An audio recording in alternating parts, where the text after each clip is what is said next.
Snorkeling is one of the best activities when you visit a tropical location because it introduces you to a unique world, and whilst there are no certifications that you need before you go snorkeling, there is equipment that you'll need and some things that will make your life just a little bit better and of course safer. Hi all of you awesome snorkelers out there, welcome to the Scuba Diver Magazine channel, your favourite place for the latest scuba diving news and gear reviews. I'd like to think that the fundamental gear for snorkeling is quite simple and most people are aware of it. However, there are some considerations when you're choosing that equipment that I'm going to cover in this video so that your first experience isn't ruined by poor gear choices or poor fitting. Today's sponsor is Anthony's Key Resort in Roatan in Honduras, the original dive and adventure escape tucked along the island's northwestern shore. Think waterfront bungalows and hillside hideaways with the Mesoamerican barrier reef right nearby. So getting from coffee to the first splash is wonderfully simple.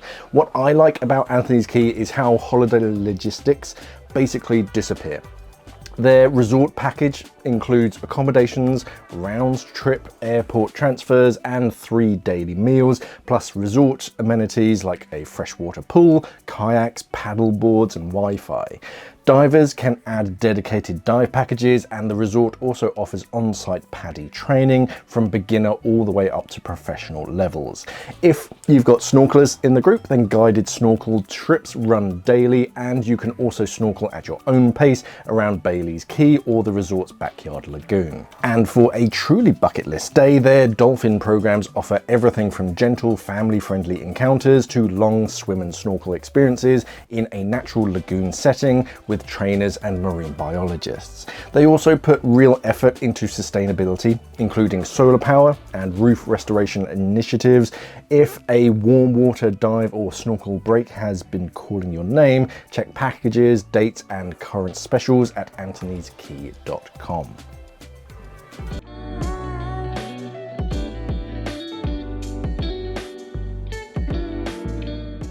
If you're going to go snorkeling, you're going to need a mask to be able to see anything. Our eyes are designed to focus with air around them, and if you open your eyes underwater, the water refracts the light in slightly different ways to air, so everything's fuzzy, and of course you don't want salt water in your eyes, so you're going to need a decent mask. The most important feature of a snorkeling mask over everything is that it fits you properly. You can buy the most expensive mask out there, but if it doesn't fit your face, it will slowly fill with water and just get annoying. So look for a mask with a silicone skirt. There are cheaper alternatives out there like Silita, but the skirt itself, the material is a bit harder and it won't seal as well against your face. It's always worth spending a little bit extra for a better skirt, so look for silicone. When choosing a mask, pop it on without the strap. Pop the snorkel in your mouth so your top lip and your cheeks are the same shape that they're going to be whilst you're snorkeling, and then sniff a little bit. If the mask sticks to your face, you should be good. The nose pocket is there so that you can exhale when you're diving deep under the water to prevent the mask from squeezing into your face, and also to stop water from going up your nose.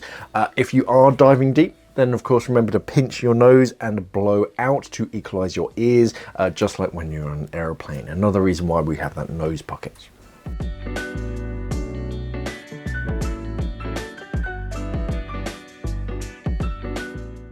Funnily enough, if you want to go snorkeling, you're going to need a snorkel. Face down in the water, it's tricky for most people to breathe.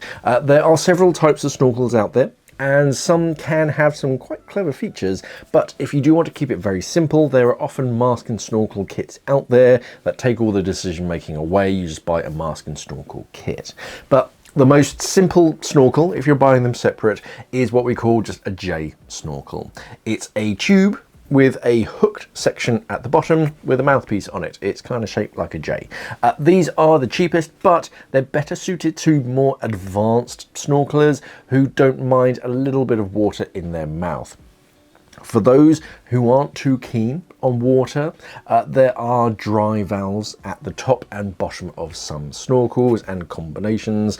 The top valve usually has a float that blocks the top of the snorkel should you duck under the water to stop water from filling that snorkel.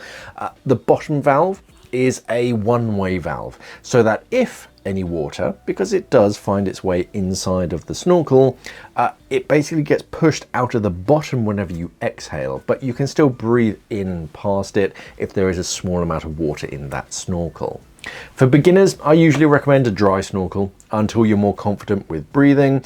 Most snorkels will have a hook or something to clip onto the left side of your mask strap. Some mouthpieces are shaped so that they only go on the left hand side, and if you put it on the right, it's kind of going to be upside down, so it's not going to work properly. So even if you prefer it on the right, the purge valve may not work properly.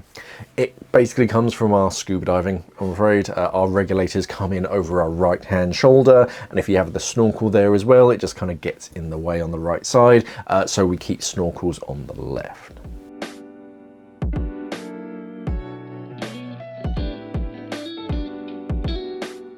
Full face snorkels are relatively new to the snorkeling scene, and it is important that you understand they're a little different to a standard half mask and a snorkel, and they can affect your safety in the water. So if you do end up choosing the full face snorkel route, it's important that you know how to use it safely. Because the mask covers your whole face, it reduces the chance of water from entering the mask, and even if it does, it just pulls down by your chin. And you can, of course, breathe through both of your nose and your mouth, and you have a often 5-point strap on the back of your head, so it really holds it in place. They come in a range of sizes for children and for adults, so make sure you get the right size, but it is important that you understand how to breathe properly through them, and you don't buy cheap models. Cheap masks often don't allow for good airflow through the mask, which can lead to a buildup of carbon dioxide inside the mask. So it's extra important that it fits you properly and that you breathe deeply to push the old air out of the mask as much as possible, and then fill your lungs with fresh air, so big deep breaths. Full face masks, they're good when they're made well, you use them properly, and you understand their dangers. But I usually recommend most divers use a standard half mask and a traditional snorkel. But if you do want a full face, look for a reputable brand and not some single product brand online. Look up the brand when you're buying it and see what else they make. If they make a whole bunch of other snorkeling and scuba diving equipment, it should be all right. If they only make that one particular product and you can't find an address for them, I'd give it a skip.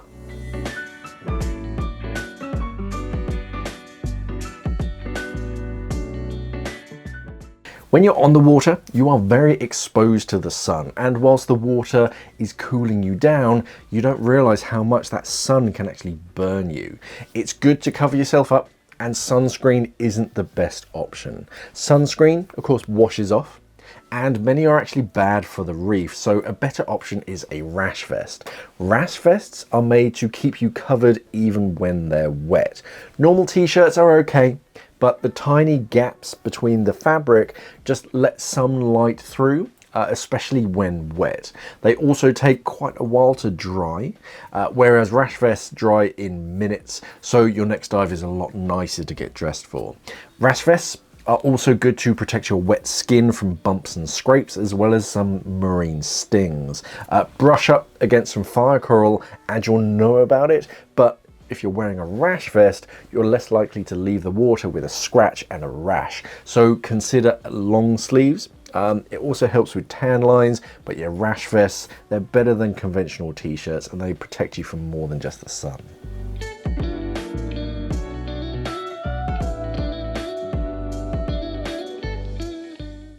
Fins are optional for snorkeling. There are certainly benefits to wearing fins for propulsion, but for new divers, they can be cumbersome because you do have to learn how to use them properly. Snorkeling fins are typically fairly short, so you're not kicking into things, and what we call full foot, meaning that your bare foot fits into a rubber foot pocket.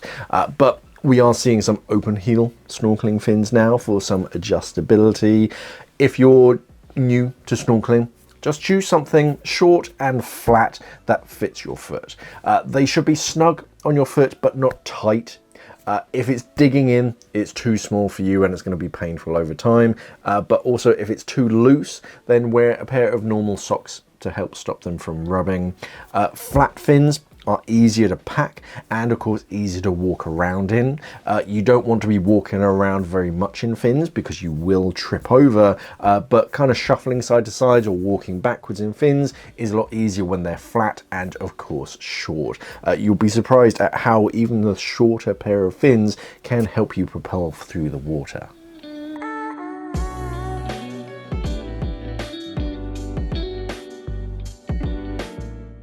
You are more buoyant in salt water than fresh, but that doesn't mean that you will float in the ocean. So a swim float is a good idea to take with you.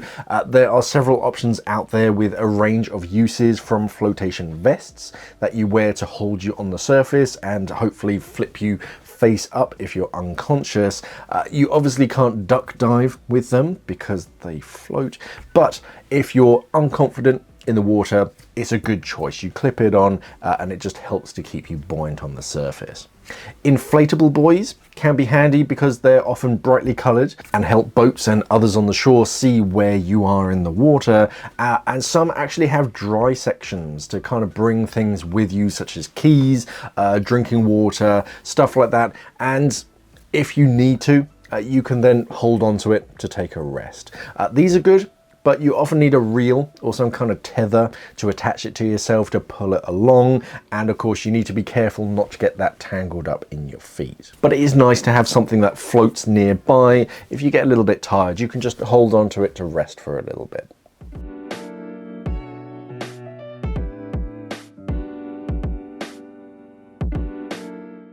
Mesh bags and dry bags are handy. Mesh bags let your gear drip dry after the dive, whereas dry bags can be used to either keep your essentials dry and sand free, or to keep your wet stuff contained inside until you get it somewhere that you can dry it. A whistle is a smart addition. Doesn't take up much space. Most of them are plastic nowadays. If you're in trouble in the water, your voice doesn't carry nearly as far as you think it will, and it's easy to blow on a whistle. Even when you're exhausted, you can really attract a lot of attention just with a plastic whistle. If you feel the cold, neoprene socks are a great option, and you can find neoprene vests and shirts to insulate you a little bit. Neoprene itself, because of the hundreds of little bubbles inside of it, floats a bit, so it can help with your buoyancy as well.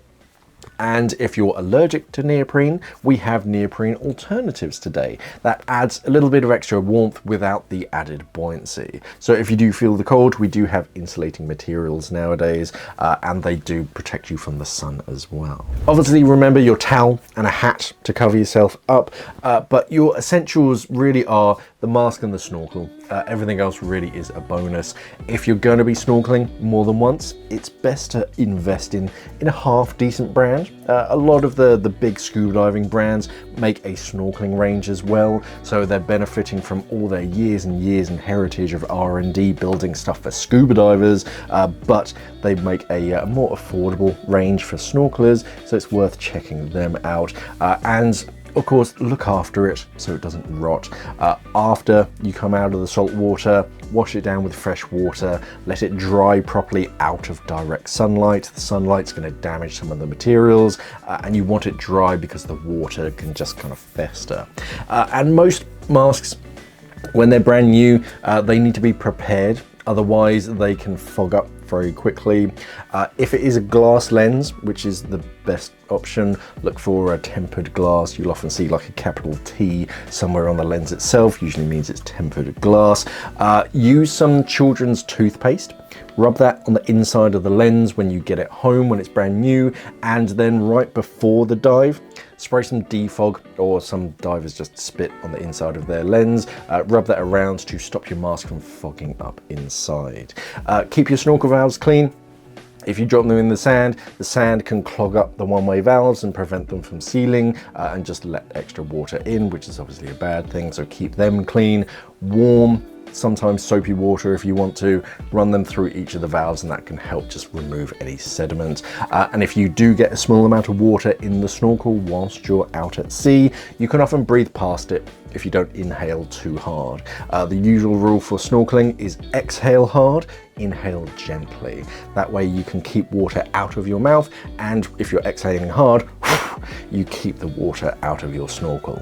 If you found this useful, then give the video a like, subscribe to the Scuba Diver Magazine channel, and drop a comment with what snorkeling equipment you bring with you on your adventures. Huge thank you to today's sponsor, Anthony's Key Resort. If you're looking for warm water, easy access to the reef, and a place where the whole family can have an amazing time in and out of the water, they are well worth checking out. Thank you for watching, everybody, and of course, safe diving.